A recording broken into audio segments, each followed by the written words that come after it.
Official history textbooks invariably describe the 19th century as an era of unprecedented technical progress, a triumph of science and romanticism. We are painted pictures of gallant gentlemen, the invention of steam engines, and the flourishing of literature. However, behind this glossy facade lies a grim reality that academic science prefers to shamefully keep silent about, or speak of only in whispers. If we cast aside the romantic veil and look at events globally, it becomes obvious. This was a century of total, ceaseless world slaughter. We are indoctrinated to believe that the planet was shaken by scattered, local conflicts. Allegedly, Britain was simply expanding its colonial possessions, the United States was dealing with internal contradictions, and China was suffering from trade disputes.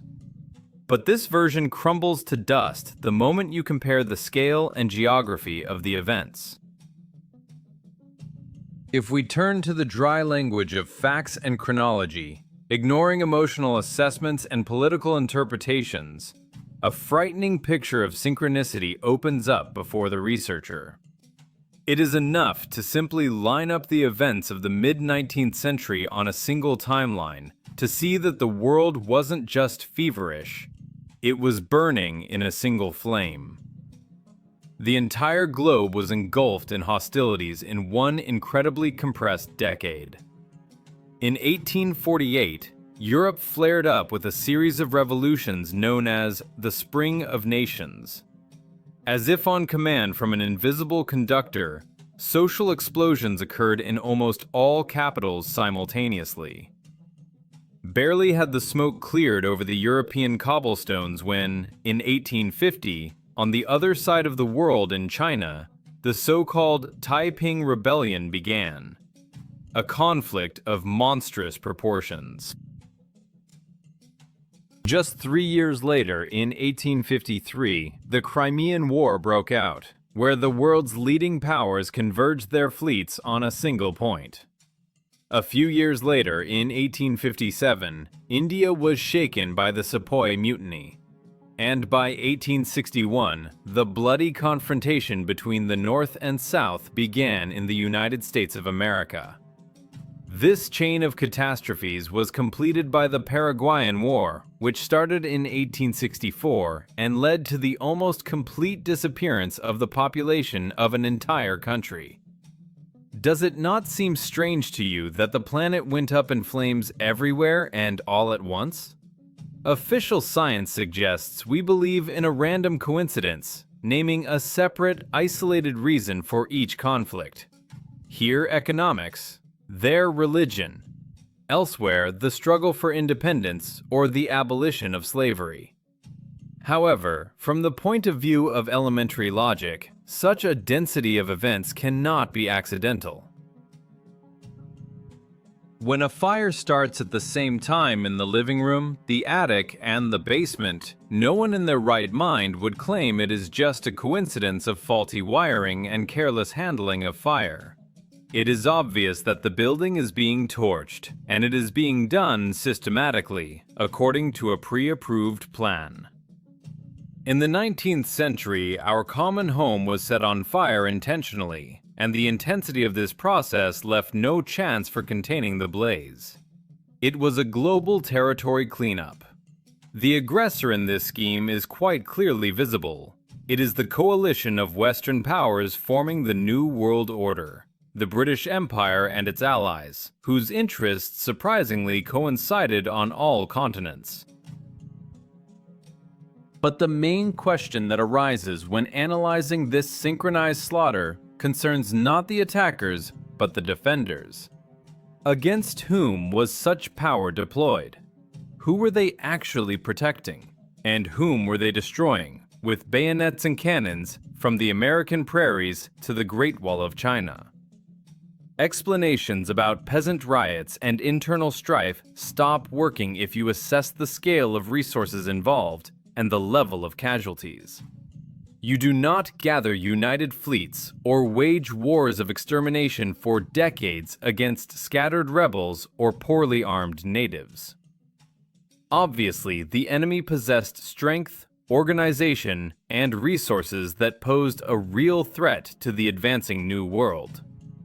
The answer to the question of who exactly this total war was waged against lies in the nature of the destruction this era left behind. Traces that cannot be hidden even a century and a half later. The most terrible, dark, and bloody page of this global operation to reformat the world was the event known in official historiography as the Taiping Rebellion in China. Academic historians dryly cite casualty figures ranging from 20 to 30 million, while some independent estimates place the number of people destroyed at the monstrous mark of 100 million. Think about that scale. 100 million lives is more than the population of most modern states, and all this happened in the mid-19th century. We are asked to believe that such a demographic catastrophe was the result of a civil war unleashed by religious fanatics and peasants. However, elementary logic and knowledge of warfare cast doubt on this version. Peasant armies armed with hoes and primitive weapons are physically incapable of exterminating such a number of people. To carry out a genocide of this magnitude, an industrial machine of destruction, streamlined logistics, uninterrupted ammunition supply, and artillery of colossal power are needed.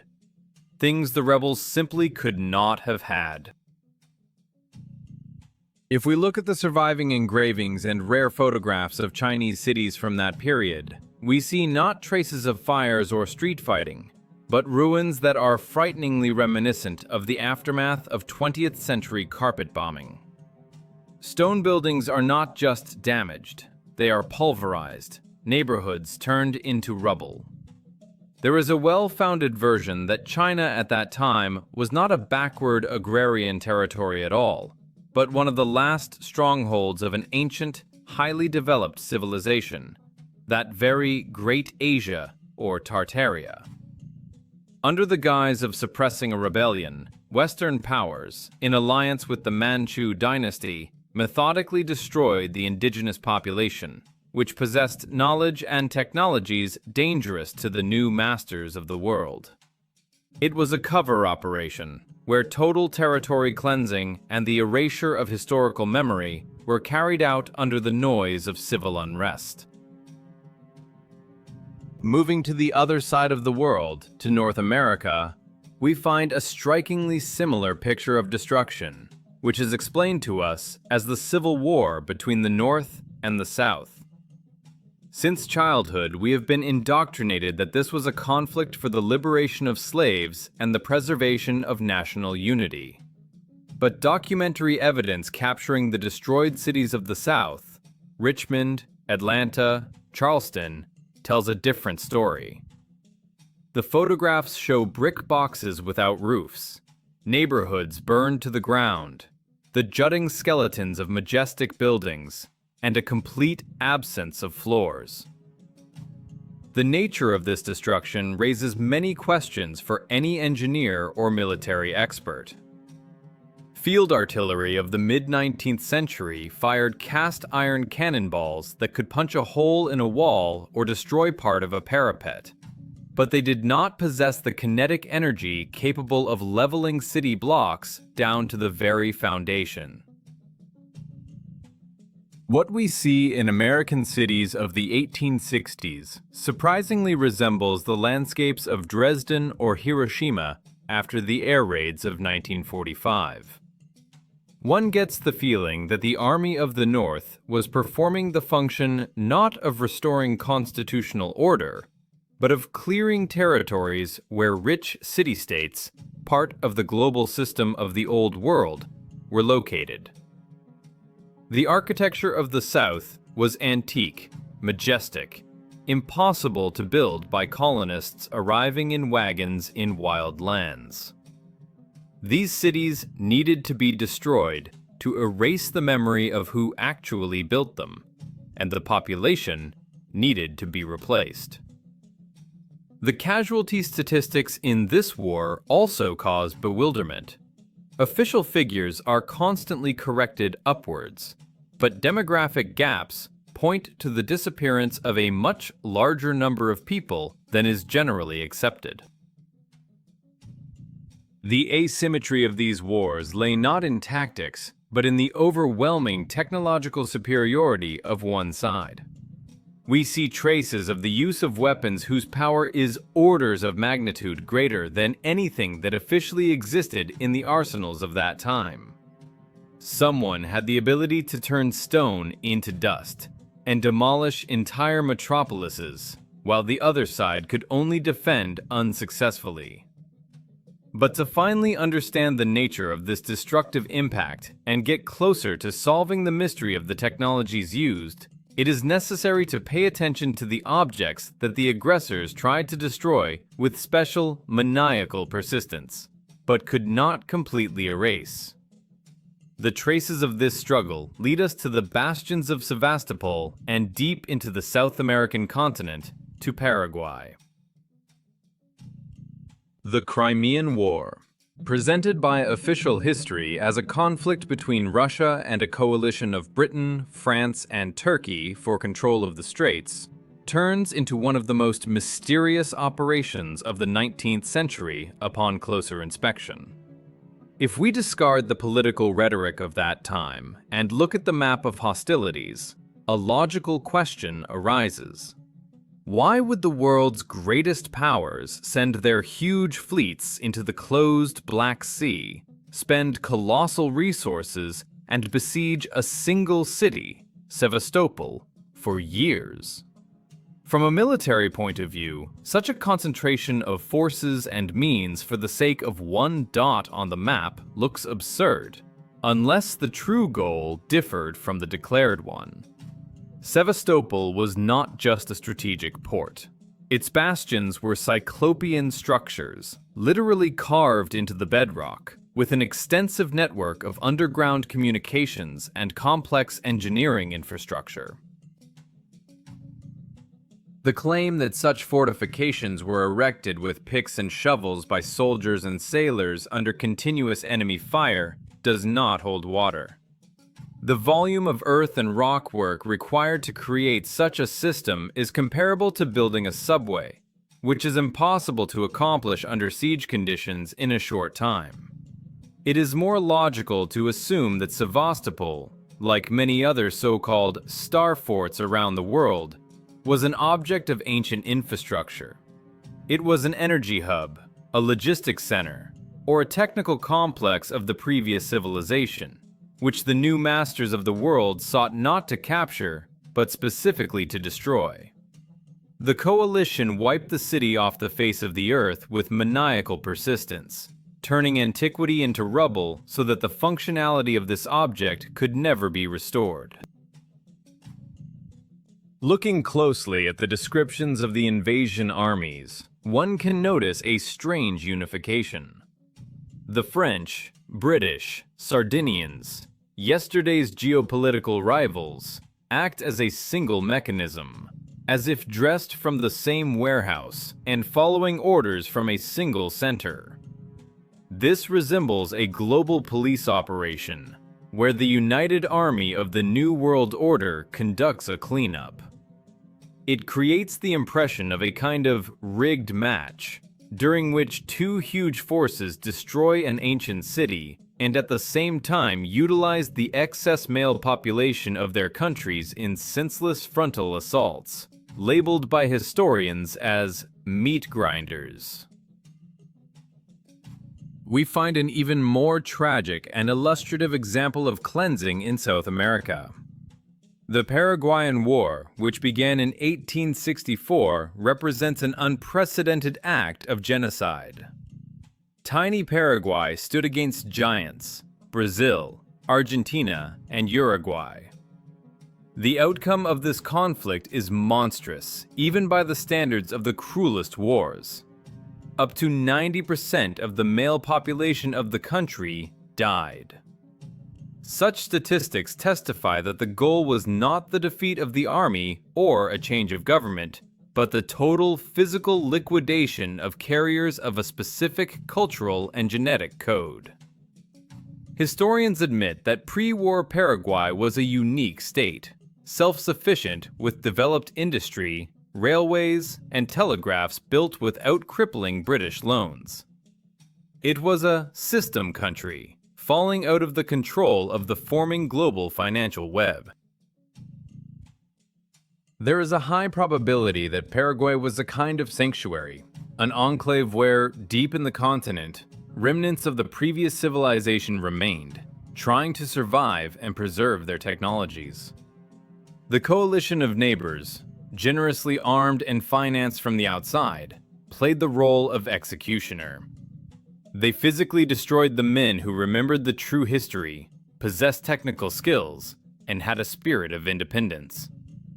Women and children were left alive to mix blood and create a new, obedient people stripped of memory. Thus, in both hemispheres, we see the same picture: the destruction of the material and human carriers of the old order. However, a serious contradiction arises here that cannot be resolved within the framework of school physics. The bastions of Sevastopol, the forts of America, and the fortresses of Europe were built of granite and high-quality brick.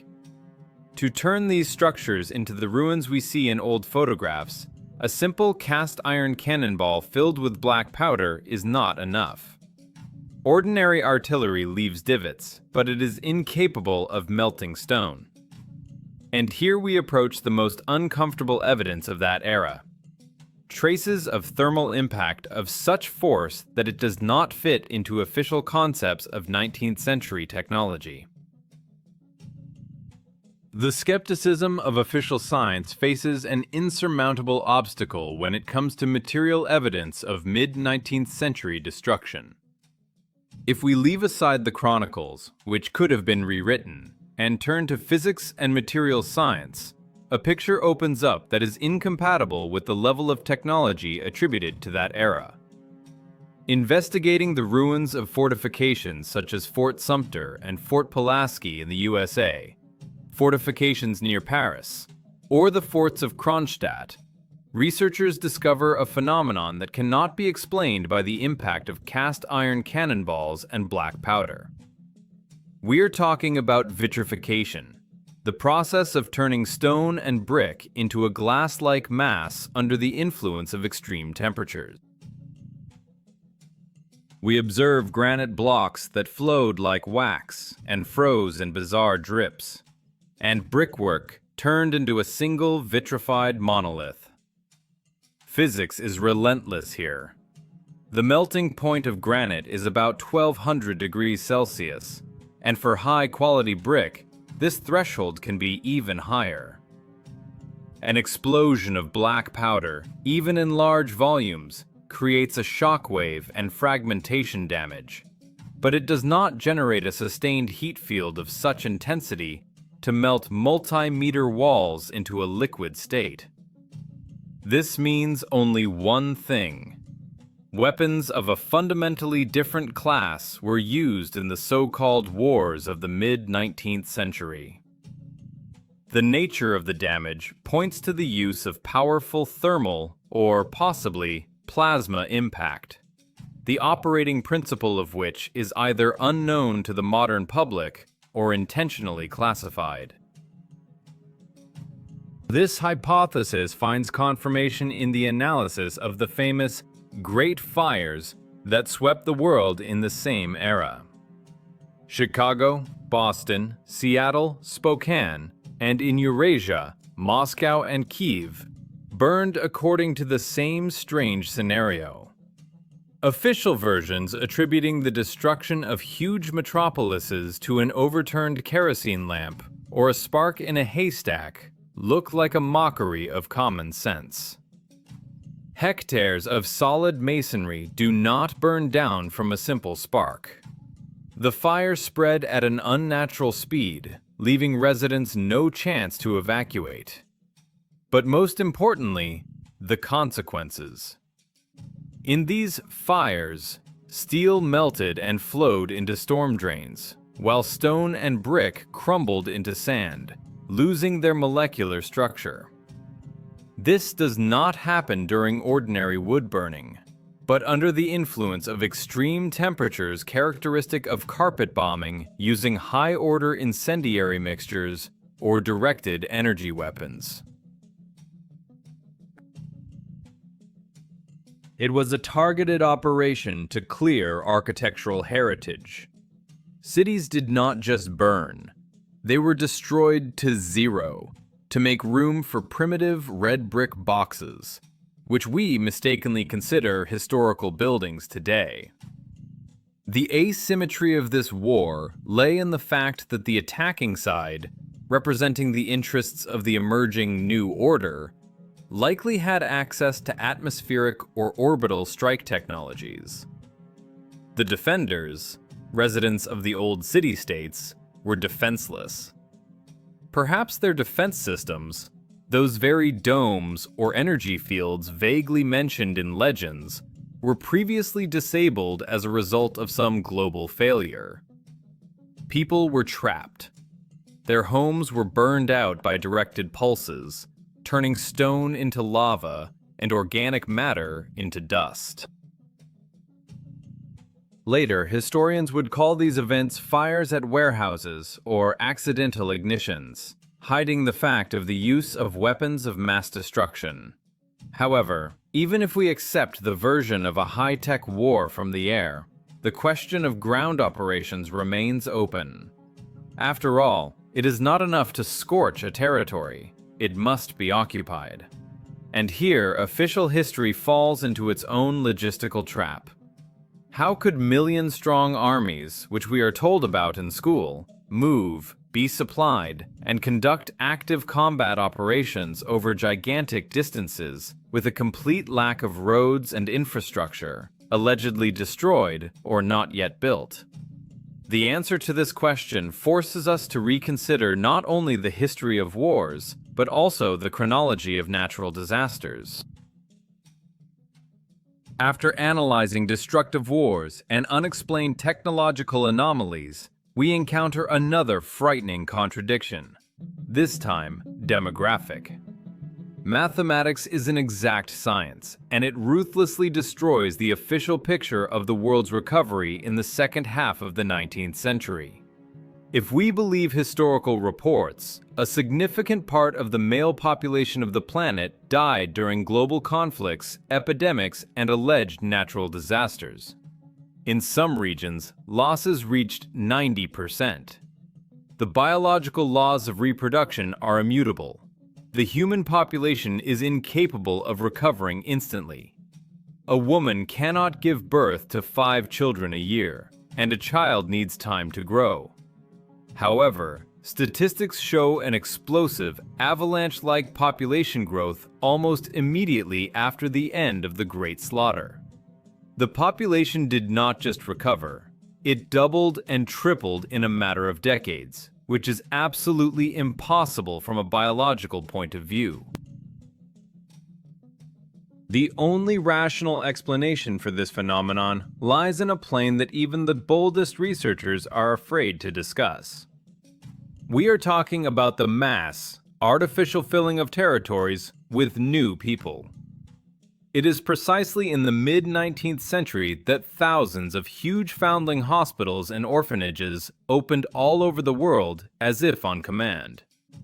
The term "children of the regiment" appears, and in the United States, entire orphan trains circulate, distributing homeless children to empty cities and farms.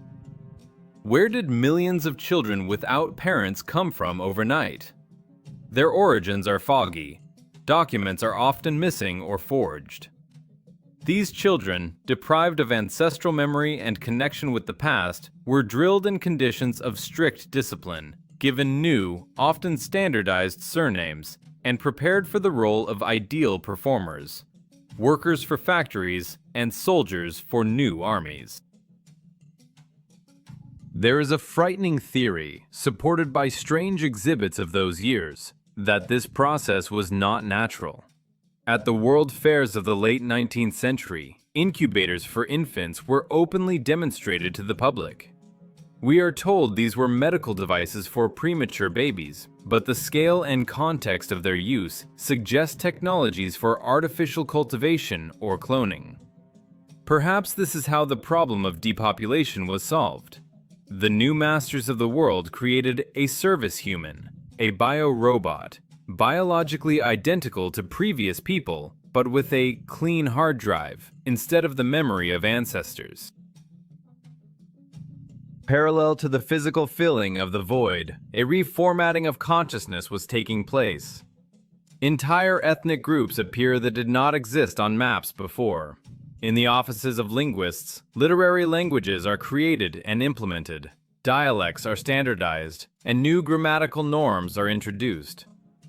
A single proto-language, which the world may have spoken before the catastrophe, is intentionally fragmented into dozens of artificial dialects. This was done to implement the principle of divide and conquer. People who did not remember their kinship were artificially made strangers to each other, creating barriers of misunderstanding and laying the foundation for future conflicts. We, living today, are highly likely the descendants of this very generation. Those who were settled in cleansed cities or grown to service the new system. We were not just conquered, we were replaced. But this new population, despite their erased memory, still had eyes. They saw majestic ruins, star forts, and incredible architecture that their primitive colonist ancestors could not have built. So that the new people would not ask unnecessary questions, capable of destroying the fragile construction of lies, it was necessary to pull off the grandest scam in human history. To completely rewrite reality and substitute the past. To consolidate the success of the physical replacement of the population and finally establish the new order, the Occupation Administration staged a grandiose spectacle designed to legalize the stolen heritage and erase the memory of its true creators. The central act of this production was the so-called World Fairs of the late 19th century, held in Paris, Chicago, St. Louis, and other major centers. Official history tries to convince us that these incredible architectural complexes, consisting of majestic palaces, towers, artificial canals, and fountains, were erected from plaster, hemp, and wood for just one season, solely for the entertainment of the public. We are asked to believe that colossal resources were spent on creating temporary sets, which, in terms of engineering complexity and aesthetic perfection, surpassed anything the modern construction industry is capable of building. However, the absence of photos of the phased construction of these giants and their monumentality suggests that the World Fairs were a cynical operation of appropriation. The new masters of the world found surviving, mothballed urban complexes of the old civilization, carried out cosmetic repairs, and opened them to the public under the guise of their own achievements. Visitors, those very new people without ancestral memory, were shown the remnants of past grandeur, presented as the triumph of industrial progress of the current era. And immediately after the exhibitions closed, these architectural masterpieces were ruthlessly destroyed, blown up, burned, or dismantled for building materials. This was the destruction of evidence. People were shown a paradise in which they could live, and then it was wiped off the face of the earth, accustoming them to the thought that beauty is short-lived, and the norm of existence is gray concrete boxes. An even more sinister element of these exhibitions were the human zoos. Representatives of supposedly wild tribes brought from the colonies were kept in enclosures. But if you look closely at the documentary evidence, many of these savages, dressed in rags, had noble European facial features. There is a version that these were surviving representatives of the old elite, taken prisoner stripped of everything, and put on display for ridicule. It was an act of psychological suppression. The crowd was instilled with the idea that the past is savagery and primitivism, and the new power is the only path to light and civilization. We were made to believe in evolution from the monkey, although in reality, humanity was forcibly lowered to a level close to an animal through the deprivation of divine heritage and technologies. Parallel to the visual deception, a total cleansing of the information field was underway. All over the world during this period, major libraries and archives burned. The fire in the Library of Congress, the destruction of chronicles in China and European book depositories, these are not accidents. Technical documentation, maps of the real world, and knowledge about free energy, ether, and atmospheric electricity disappeared in the fire. True knowledge was replaced by the Prussian education system, introduced everywhere precisely in the mid-19th century. Barracks-type schools, where children were forced to sit motionless for hours and memorize dogmas, were created not for enlightenment, but for training. Their goal was to kill the creative principle and raise an ideal executor who would never ask a question about the discrepancy between what is written in the textbook and what he sees with his own eyes. As a result of this operation, we were artificially thrown back in development by thousands of years. The technological breakthroughs that appeared like an avalanche at the end of the 19th century, radio, electricity, automobiles, are presented to us as the genius insights of loners like Edison, Tesla, or Bell. But most likely, these people were not inventors, but talented archaeologists who were allowed to decipher and adapt a small part of the surviving technical documentation. The winners appropriated the technologies of the defeated, but gave us only their degraded, commercially profitable versions. Instead of the clean and infinite energy of the ether that powered the destroyed star forts, humanity was put on the needle of hydrocarbons, coal, oil, and gas. We were given primitive technologies of burning resources so that we would depend on energy suppliers, forgetting that once electricity was as free and ubiquitous as air. Putting the scattered fragments of this mosaic together, we come to an inevitable and frightening conclusion that completely changes the perception of surrounding reality. The 19th century was not a springboard for progress, as we were assured, but an insurmountable barrier separating humanity from its true history. We live on the graveyard of a great civilization without even suspecting it, and our cities are built on foundations whose creation is no longer within our power. Everything we are used to considering achievements of the industrial era is actually the result of degradation. We were intentionally thrown back in development, deprived of access to clean and boundless energy sources, replacing them with primitive burning of hydrocarbons, which allows every step and every resource to be controlled.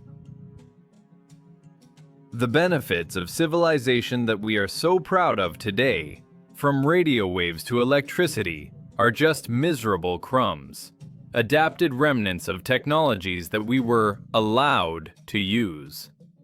We are like savages who found a smartphone and use it as a mirror, unaware of its true capabilities.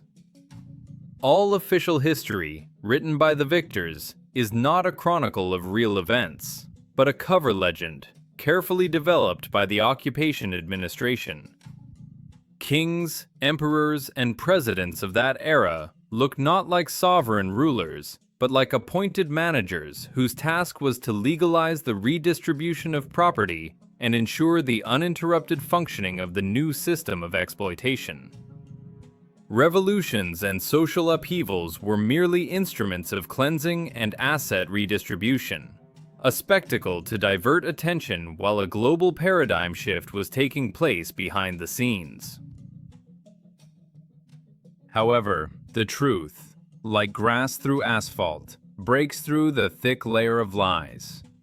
It screams to us from the facades of antique buildings, whose first floors have gone deep underground, buried by clay of unknown origin. It is visible on ancient maps, where hundreds of cities of Tartaria and other vanished states are marked in the place of supposedly wild wastelands of Siberia and America. The memory of the past shows through even in old cemeteries, where tombstones before the mid-19th century are often devoid of the usual Christian symbolism, but decorated with urns, inverted torches, or solar signs, testifying that our ancestors professed a completely different worldview and, perhaps, lived much longer than we do. The system holds solely on our ignorance and fear of admitting the obvious. We were convinced that we are the crown of creation, the result of long evolution, while facts indicate that we are survivors of a shipwreck who have lost their memory and bearings. We inhabit stage sets whose meaning is forgotten and use tools whose operating principle we understand only superficially. Now each of us faces a fundamental choice: to continue believing in the cozy but false fairy tale from the school textbook, where the world is understandable and safe, or to gather the courage and open our eyes. The realization that history was rewritten and civilization reset is the first step towards returning one's true human dignity and perhaps towards restoring lost knowledge. Reality is much more complex and tragic than we were allowed to know. But only by accepting it do we stop being obedient cogs in someone else's machine and gain a chance for a genuine future.